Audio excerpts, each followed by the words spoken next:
It's 7:14. Well, for almost 90 years, Ginger Meggs has brought a smile to millions of Australian readers. And now the red-headed kid with an eye for trouble is arguably one of our most successful exports. He stars in more than 120 newspapers right around the world. But tragically last week, the fourth cartoonist to draw Meggs, James Kemsley, died. His legacy won't be forgotten though. At 23, Jason Chatfield is the youngest cartoonist to take on Ginger Meggs. He joins us now. Good morning to you. This has got to be a real honour.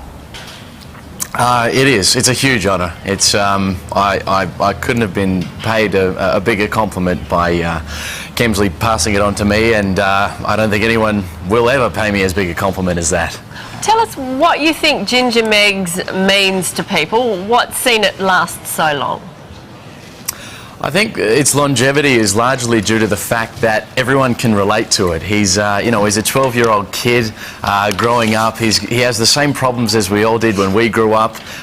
You know, everyone can relate to their childhood when they read it. It doesn't matter if necessarily they're Australian. It's pretty much anywhere around the world. Everyone can kind of relate to Meggs, and that's why, you know, ever since 1921, everyone's kind of looked at Meggs and laughed about something about their childhood, or been able to look at it and relate to it. He's like Australia's Peter Pan, you know. He never grows up. Everyone else has to, but they can kind of relate to their childhood through Ginger Meggs. You just mentioned that 1921.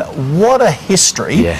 And so, yeah, it's a huge history. Yeah. Oh, it is just iconic here in Australia. How do you come up with the strips? How do you come up with the storylines? And you being sort of so young, will you bring a different sort of dimension to some of the stories?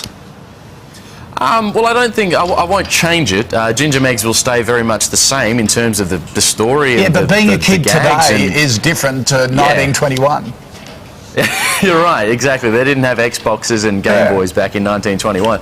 I think, yeah, I mean, he will evolve as you know, as time goes on, and as the Australian culture develops and as culture develops. Myself, I mean, being 23, I suppose I will look at it from the perspective of a 23-year-old. But at the same time, it's the kind of thing where you kind of put yourself in Ginger's shoes. You kind of have to become a kid and look through his eyes to be able to see the world and to be able to comment on it, you know, and use the strip as a conduit to that. It's kind of an unusual job, isn't it? There aren't many cartoonists out there, I guess. How did you become one? Did you sort of think about it when you were at school? What's your path there? Yeah, I've pretty much drawn since the day I could pick up a pen. I always drew in school. I got in trouble drawing teachers at school, and I've literally spent my entire childhood just drawing with a pad and pen. And then when I joined the Australian Cartoonist Association, which James Kemsley actually was the guy who got me into that, who got me my start in cartooning. That was sort of where I went there professionally and became a full-time cartoonist. I do editorial cartoons for newspapers now, but it's the comic strip angle of cartooning is something I'm really excited about getting into, and it's a huge honour because, as you say, there aren't a lot of comic strip cartoonists in Australia, although the standard is pretty high, so I've got some pretty big shoes to fill. Okay, I'm fascinated, so I'm going to put my finance hat on now. Who owns Ginger Meggs? Do you end up owning Ginger Meggs, or...? Well, Koshi, it's basically the original creator, Jimmy Banks. His family, who are now Michael and Sheena Latimer, which is a company called Chimera Proprietary Limited.